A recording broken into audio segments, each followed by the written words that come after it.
감사가 기적을 낳습니다. 할렐루야.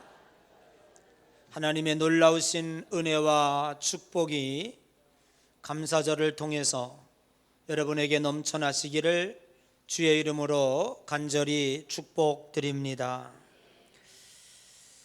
에덴 동산에서 아담과 하와가 하나님의 선악과를 따먹음으로 말미암아 범죄하게 되었습니다. 범죄한 이후에 우리들에게 아주 여러 가지의 불편한 모습을 보여주고 있습니다.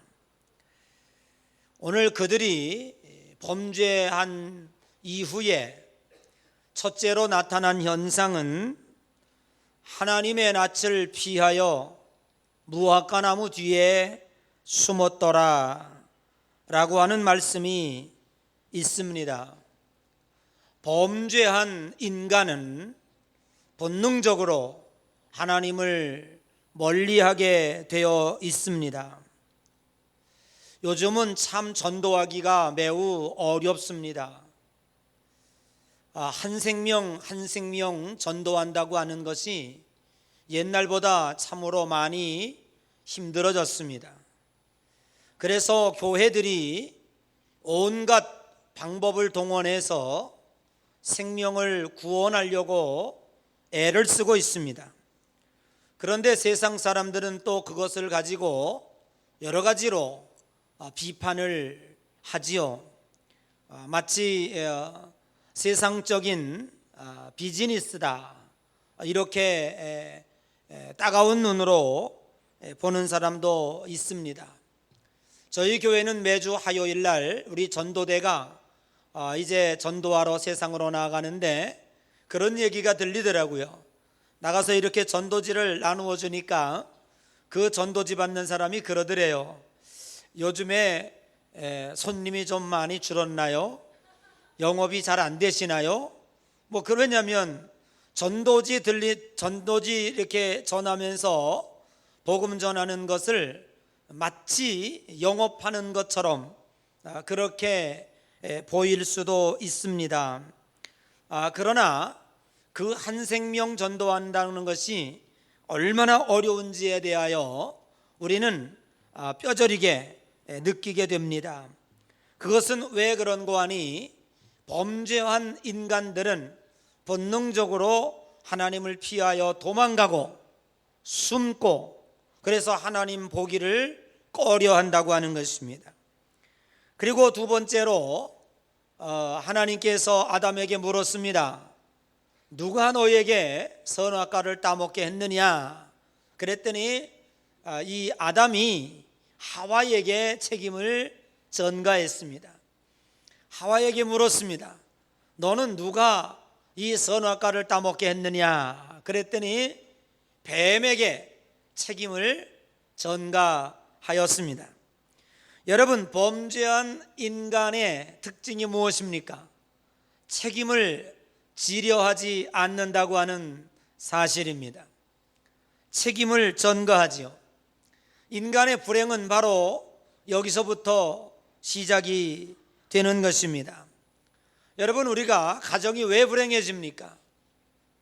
남편은 아내를 원망하고 아내는 남편을 원망하고 자식은 부모를 향하여 불평하고 원망합니다. 어느 누구 하나 내 탓이요 하는 사람이 없습니다. 나 때문에 가정이 이렇게 됐고 나 때문에 가정이 이렇게 불편하고 나 때문에 가정이 어려워졌다고 하는 생각을 전혀 하지 않는다고 하는 사실입니다. 그런데 행복한 가정에 들어가 보면 핑계하지 않습니다. 다 자기 탓이라는 거예요. 나 때문에 내가 잘못해서 내 아내가 불편하고 내가 잘못해서 내 남편이 힘들고 내가 잘못해서 우리 부모가 이렇게 근심 중에 있구나. 서로 그렇게 생각하게 됩니다. 그러면 그 가정은 행복한 가정이 될 줄로 믿습니다. 원망과 불평이 싹트게 되면 그 가정은 결코 행복한 가정이 될 수가 없습니다. 사도 바울은 로마서 1장 21절 23절에 이렇게 말씀하고 있습니다. 하나님을 알되 하나님으로 영화롭게도 아니하고 감사치도 아니한다 라고 말씀하고 있습니다. 오늘 현대의 인간들의 특징이 감사를 잃어버렸다고 하는 사실입니다. 사랑하는 성도 여러분, 오늘 이 타락한 인간의 본 모습을 누구보다도 하나님은 잘 알고 계십니다. 이제 430년의 종살이를 마치고 40년 동안의 광야 생활을 끝내고 이제 가나안 땅에 이스라엘 백성들이 들어가게 될 것입니다. 그동안 노예 생활을 통해서 고통을 당했고 광야 생활에서 많은 어려움을 겪었습니다. 그러나 이제 가나안 땅에 들어가면 농사를 짓게 되고 여기저기 이사 다닐 필요도 없고 어느 정도의 풍요로운 생활을 하게 될 것입니다. 그런데 하나님은 걱정이 태산 같습니다. 사랑하는 성도 여러분, 언제 기도가 나오든가요? 그래도 힘들고 어렵지만 우리에게 어려움 당할 때에 기도가 나옵니다. 자녀를 길러본 성도 여러분, 언제 효자 되든가요? 자식이 군대 갔을 때 효자 됩니다. 어려움을 당해보니까 부모에게 지극정성으로 눈물 어린 편지를 쓰게 됩니다. 부모의 고마움을 그때서야 알게 됩니다. 이제 내가 군대 제대하고 나가면 부모님 잘 모시겠습니다. 눈물 펑펑 나게 감동스러운 편지를 씁니다. 그런데 제대하고 나면 3일을 못 갑니다. 다시 도로아비타불이 됩니다. 그래도 군대에 있을 동안에만큼은 부모에 대한 고마움을 뼈저리게 느끼게 되는 것이죠. 성도들도 마찬가지입니다. 힘들고 어려울 때 기도하게 됩니다. 등 따시고 배부르면 절대 기도가 나오지 않습니다. 하나님의 걱정이 거기에 있습니다. 여러분들이 간구하며 기도하는 대로 하나님은 펑펑 축복을 쏟아주고 싶지요. 그러나 이 축복을 받고 난 다음에 과연 저들의 믿음이 유지될 수 있을까? 저들의 신앙이 성장할 수 있을까? 하나님을 바라보며 주님의 신앙으로 다름질할 수 있을까가 걱정이 되는 것입니다.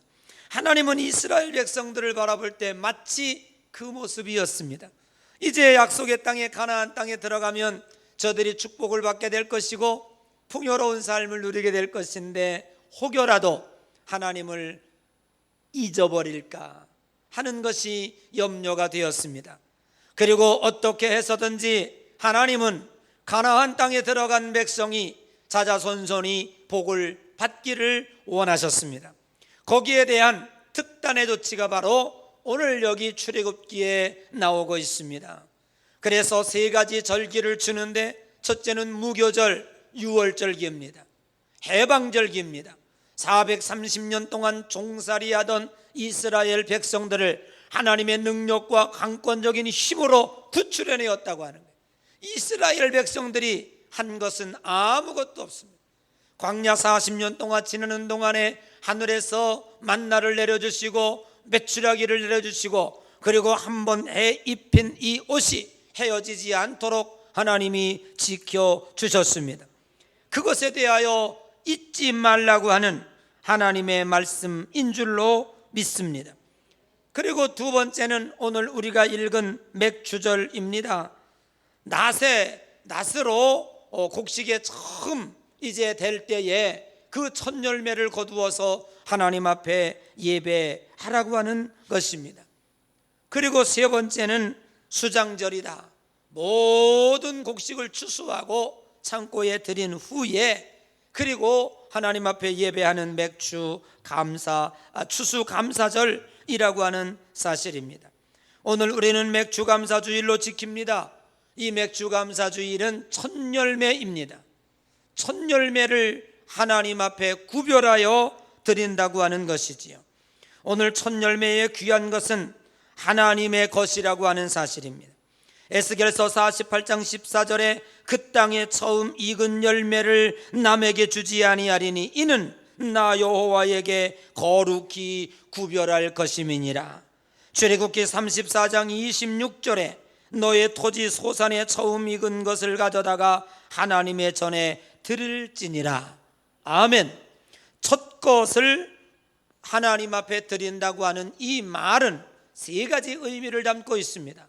첫째는 첫 번째 것을 구별하였다라고 하는 사실입니다. 여러분, 거룩이라고 하는 것은 무엇입니까? 이 거룩의 뜻은 구별이라고 하는 것입니다. 우리는 우리 교회 다니는 사람들을 가리켜서 거룩한 성도라 그래요. 성도라고 하는 말은 거룩한 자들의 무리입니다. 여러분, 우리가 세상 사람들보다 윤리 수준이 높고 도덕 수준이 높고 더 많이 착하고 더 죄를 안 지어서 거룩한 것입니까? 그렇지 않습니다. 사실 어떻게 보면 교회 다니는 사람들이 더하다 할 정도로 아주 못된 사람도 많습니다. 그래도 우리는 그를 가리켜서 성도라 부릅니다. 거룩하다라고 부릅니다. 그 거룩하다고 하는 말은 뭐냐 하면 윤리적 수준이 높다는 말이 아니고 도덕적 수준이 높다는 말이 아닙니다. 거룩하다고 하는 말의 뜻은 구별되었다. 즉 세상 사람들에게서 하나님이 우리를 뽑아서 분리해 놓으셨다라고 하는 뜻을 가지고 있는 것입니다. 사랑하는 성도 여러분, 하나님은 저와 여러분을 분리시켜서 하나님의 거룩한 무리로 만들어 주셨습니다. 우리는 첫째 열매를 구별하여서 하나님 앞에 드린다는 말은 이것은 거룩한 것입니다. 그래서 하나님 앞에 구별하여 드립니다. 옛날에 저희들이 가난하게 살 때에 참 보리밥 지독하게 먹었죠. 보릿고개 지나가는데 많이 힘들었죠. 많은 큰 솥에다가 10대에서 6명 먹는 밥을 합니다. 그런데 그 가운데다가 유독이 한 움큼의 쌀을 이렇게 놓고 밥을 지으면 흰쌀밥이 거기 들어가죠. 그런데 어떻게 합니까? 그 흰쌀밥만 이렇게 떠가지고 이제 이 공기에 담아서 상으로 들고 가. 어디로 들고 갑니까? 사랑방에 계신 할아버님 댁으로 가요. 방으로 가서 이렇게 드리고 나머지 후를 섞어서 식구들이 먹는 거예요. 여러분, 그 흰 쌀밥을 이렇게 떠서 분리해서 그래도 이 가정의 가장 어른이신 할아버지에게 그 상을 갖다 바치는 거예요. 여러분, 우리가 하나님 앞에 이렇게 오늘 첫 열매의 예배를 드리는 것은 거룩하게 구별하여 똑같은 예물이지만 이것은 하나님의 거룩한 것입니다 라고 하는 의미가 거기에 담겨 있는 줄로 믿습니다. 두 번째, 우리가 첫 열매를 하나님 앞에 드린다고 하는 것은 이것은 하나님이 지켜주셨다라고 하는 사실이에요. 하나님이 지켜주지 아니하면 다 헛된 것입니다. 사랑하는 성도 여러분, 하나님이 지켜주셨기 때문에 오늘 저와 여러분들이 오늘 이 자리에 있고 하나님 앞에 예배할 수 있는 줄로 믿습니다. 뿐만 아니라 하나님 앞에 첫 열매를 드리는 의미는 모든 것이 하나님의 것이라고 하는 거예요. 여러분, 우리가 이 절기를 지킬 때에 또한 이 절기를 통해서 하나님으로부터 복을 받는 이유는 하나님이 그 절기 지키는 우리의 모습을 보시면서 우리들에게 축복해 주시는 이유는 바로 여기에 있습니다. 복 받는 사람과 복 받지 못하는 사람의 차이는 어디에 있는 줄 아십니까? 복 받지 못하는 사람은 하나님 것도 내 거, 내 것도 내 겁니다.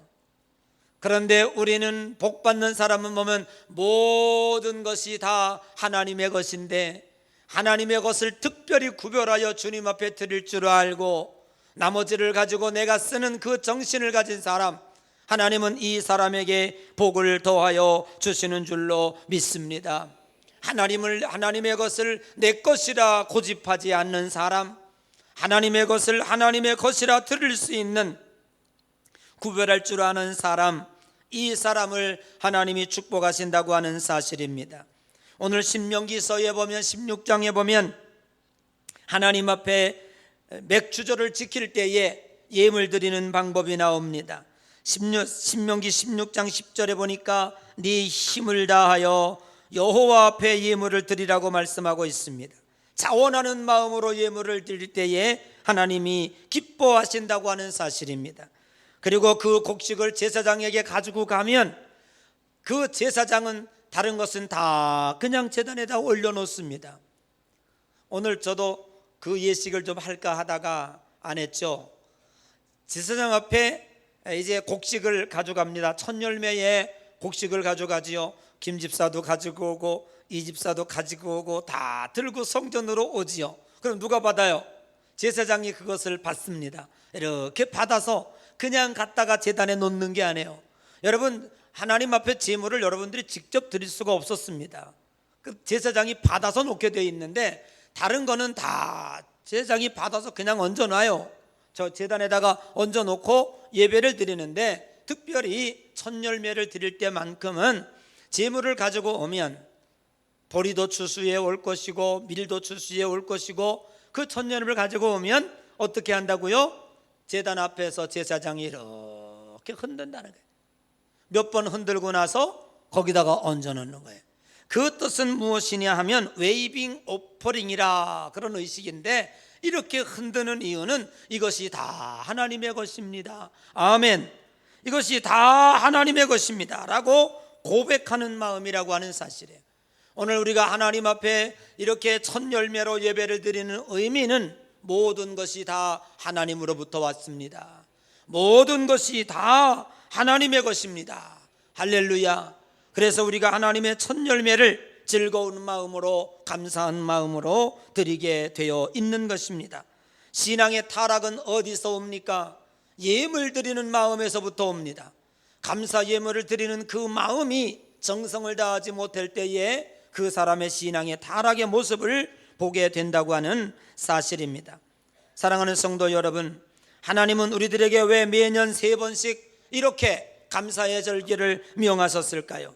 출애굽기 34장 24절에 보니까 내가 열방을 네 앞에서 쫓아내고 네 지경을 넓히며 그 아무도 네 땅을 탐내어 엿보지 못하게 하리라. 아멘. 어떻게 할 때에? 매년 3번 하나님 앞에 감사의 절기를 지킬 때에 하나님은 이스라엘 백성들에게 매년 3번 주 여호와 앞에 감사절기를 지키라 명하시며, 그리고 그들에게 축복해 주시기를 네 지경을 넓힐 것이며, 아멘. 감사하는 자에게 지경을 넓혀 주십니다. 뿐만 아니라 아무도 엿보지 못하게 하리라. 너를 공격하지 못하도록 하리라. 내가 너를 지켜주겠다 라고 약속하고 있는 줄로 믿습니다.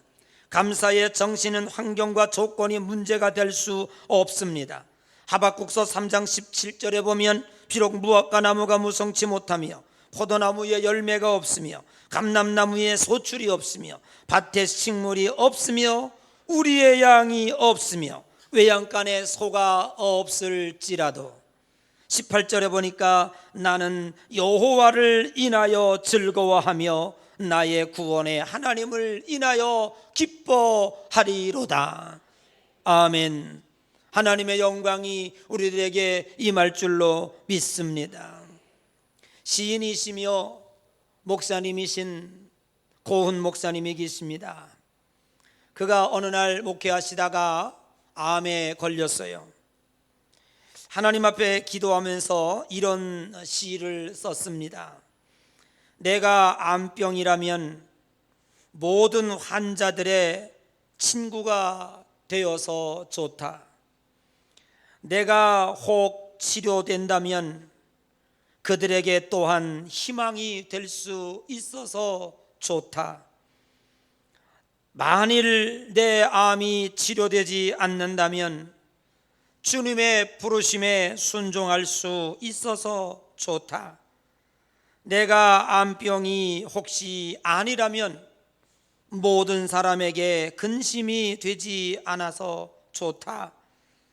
나는 이 일로 내 인생을 돌아보며 단 한 번 위대한 결단을 할 수 있게 하여 주신 하나님 앞에 늘 언제나 감사드린다. 이래도 좋다, 저래도 좋다. 아멘. 여러분, 감사라고 하는 것은 내가 원하는 것이 이루어질 수 있어서 좋은 것이 아니라, 감사는 믿음의 열매입니다. 감사가 기적을 낳는다는 말은 감사 자체가 기적을 일으키는 능력이 있는 것이 아니라 감사는 믿음의 방에서 나옵니다. 믿음이 없는 자는 결단코 감사할 수 없습니다.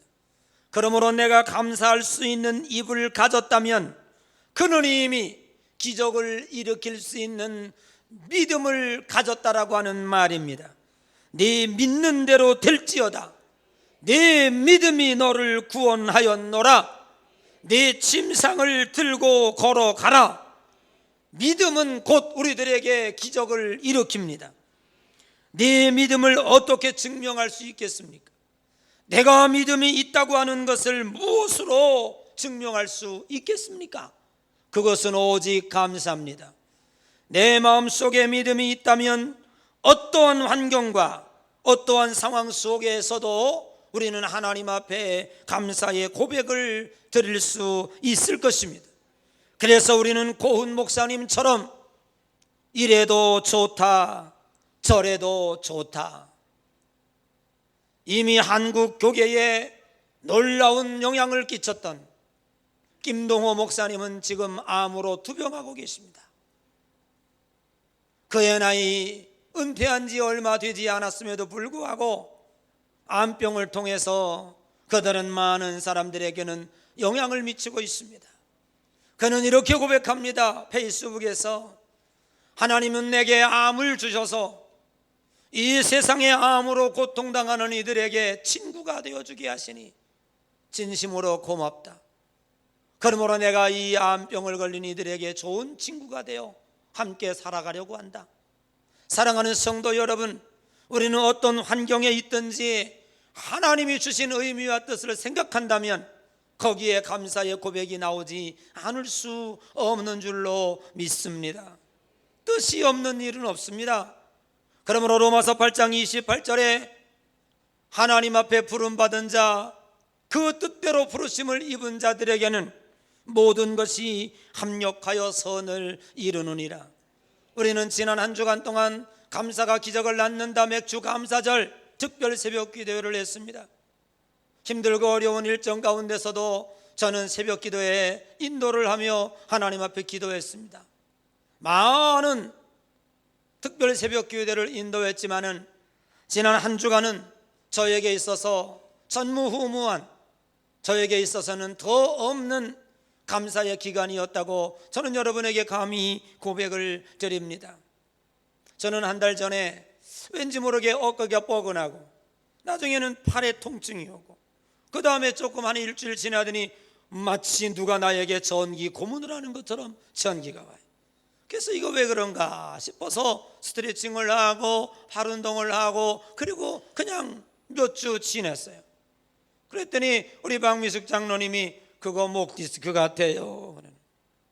아니 목 디스크가 나에게 와. 난 목 건강한데 내가 왜 목 디스크가 걸릴까? 별로 그렇게 신임을 하지 않았어요. 그런데 내가 만약에 목 디스크라면 하나님은 나에게 이것을 왜 주었을까? 저는 곰곰이 기도하면서 고민하면서 하나님 앞에 물었습니다. 저는 큰 은혜를 받았습니다. 그건 지금 2, 3년 동안 중앙연예 감독을 위해서 노력하면서 함께 오는 동안에 하나님은 저에게 음성을 들려주었습니다. 야, 김 감독아, 너가 정치한다고 사람 쳐다보고 사람 비유 맞추고 사람 때문에 근심하고 사람 때문에 이 세상을 바라봐. 지금까지 네가 나만 바라보더니 어찌하여 정치한다고 세상을 바라보는가? 어찌하여 사람을 바라보는가? 나를 바라봐라. 나를 바라봐라. 눈을 들어 산을 보라. 너의 도움이 어디서 올꼬? 천지를 지으신 여호와에게서로다. 저는 목 디스크를 경험하면서 제게 오는 것들이 힘들고 고통스럽고 제 손에다가 지금 전기불을 붙이면 한 10와트 정도의 불빛은 나올 거예요. 찌릿찌릿한 느낌을 갖고 있어요. 엊그저께 가서 진찰을 했더니 틀림없이 목 디스크예요. 그렇지만 저는 하나님 앞에 불평하지 않습니다. 저는 얻은 것보다 잃은 것보다 얻은 것이 훨씬 더 많습니다. 제 앞으로 가는 동안에 결코 저는 사람을 쳐다보지 않을 것입니다. 오직 하나님을 바라볼 것입니다. 그래서 하나님이 저를 고쳐주실 줄로 믿습니다. 왜? 나는 자꾸 하늘을 쳐다보거든. 근데 이게 목 디스크에 제일 좋다네요. 저는 하늘을 볼 때마다 하루에도 수십 번 수백 번씩 하늘을 바라보면서 자꾸만 하늘을 쳐다봅니다. 지금까지는 내가 세상을 바라보다가 이렇게 목 뒤에서 그거 봤구나. 땅을 바라봐봐야 동전 한 입밖에 더 죽겠나. 땅 바라봐봐야 그거 1년 2년 가는 거밖에 더 있겠나. 눈을 들어 산을 보라. 너의 도움이 어디서 올꼬. 천지를 지으신 여호와에게서로더라. 하나님은 당신을 보래요. 나의 도움이 너에게 온다는 말에. 사랑하는 성도 여러분, 어떤 환경에서도 깨달으면 복이 되는 줄로 믿습니다. 저는 깨달았습니다. 하나님을 바라볼 때 삽니다. 하나님을 바라볼 때 승리합니다. 힘들고 어렵다고 세상 보지 마세요. 고난당했다고 세상 의지하지 마세요. 사람 원망하고 불지하지 마세요. 하나님 앞에 나와서 눈을 들어 산을 보라. 하나님 바라보고 기도하세요. 거기에 열려지는 역사가 있게 되는 줄로 믿습니다. 저는 그래서 하루에도 아마 제가 하나님 바라보는 숫자 아마 한 500번은 넘을 거예요. 잠자기 전에도 쳐다보고 아침에 일어나서도 쳐다보고 갈 가다가도 쳐다보고 지금 하나님 바라보고 삽니다. 사랑하는 성도 여러분, 감사는 이런 기적을 낳습니다. 감사를 통해서 여러분의 삶에 기적을 일구어내는, 그래서 우리 고은 목사님처럼 이래도 좋다, 저래도 좋다. 우리 한번 따라합시다. 이래도 좋다, 저래도 좋다. 이것이 여러분의 믿음입니다. 그 믿음이 기적을 일으킬 줄로 믿습니다. 우리 다 같이 일어나셔서 날 구원하신 주 찬송 한 장 하시고